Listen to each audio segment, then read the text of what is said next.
사도행전의 말씀입니다. 그 무렵 베드로가 입을 열어 말하였다. 나는 이제 참으로 깨달았습니다.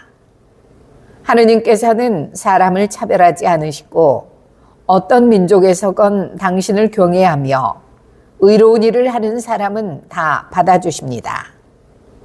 하느님께서 예수 그리스도 곧 만민의 주님을 통하여 평화의 복음을 전하시면서 이스라엘 자손들에게 보내신 말씀을 여러분은 알고 있습니다. 그리고 요한이 세례를 선포한 이래 갈릴레아에서 시작하여 온 유다 지방에 걸쳐 일어난 일과 하느님께서 나자렛 출신 예수님께 성령과 힘을 부어주신 일도 알고 있습니다. 이 예수님께서 두루 다니시며 좋은 일을 하시고 악마에게 짓눌리는 이들을 모두 고쳐주셨습니다. 하느님께서 그분과 함께 계셨기 때문입니다. 주님의 말씀입니다. 네, 1월 12일 주님 세례 축일 제2독서 사도행전 말씀이에요. 매일미사책은 72, 73쪽으로 이어지고 있고요. 그다지 길지 않은 독서입니다. 기본적인 문법을 알면은요, 낭독이 쉬워집니다.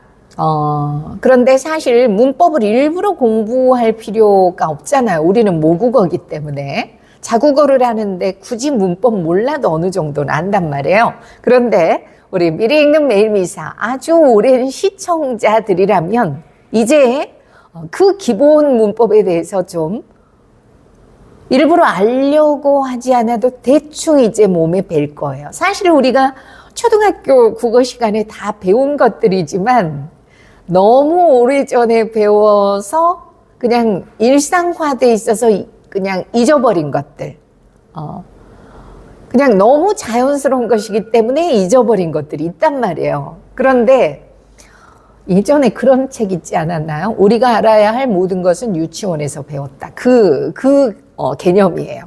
가장 기본적인 것을 알면 낭독이 쉬워져요. 자, 오늘 말씀에서 36절에 하느님께서 예수 그리스도 곧 만민의 주님을 통하여, 이런 경우 곧 부사거든요.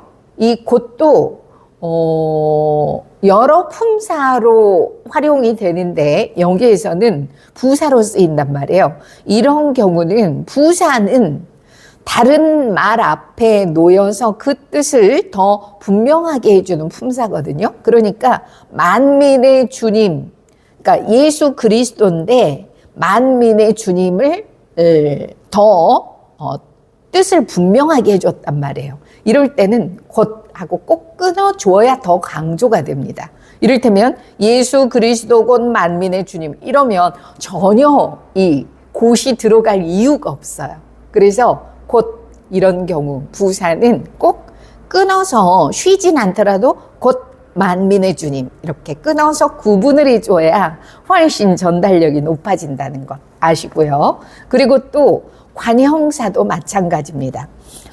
등장해요. 오늘 말씀에서 36절에 매일미사책은 73쪽 두 번째 줄에, 그리고 요한이 세례를 선포한 이래 갈릴레아에서 시작하여 온 유다 지방에 걸쳐 일어난, 온 이런 경우 관형사거든요.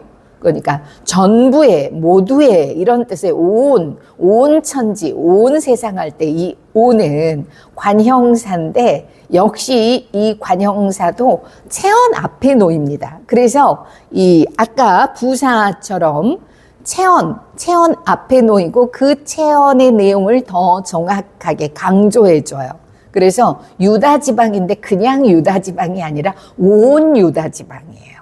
그러니 이 관형사도 앞뒤로 끊어주면, 구분을 해주면 훨씬 전체적으로 맥락이 강조되어서 잘 이어질 수가 있다는 뜻이죠. 그래서 들어보실게요. 갈릴레아에서 시작하여 온 하여 끊었죠? 온 끊었죠? 유다 지방이에요.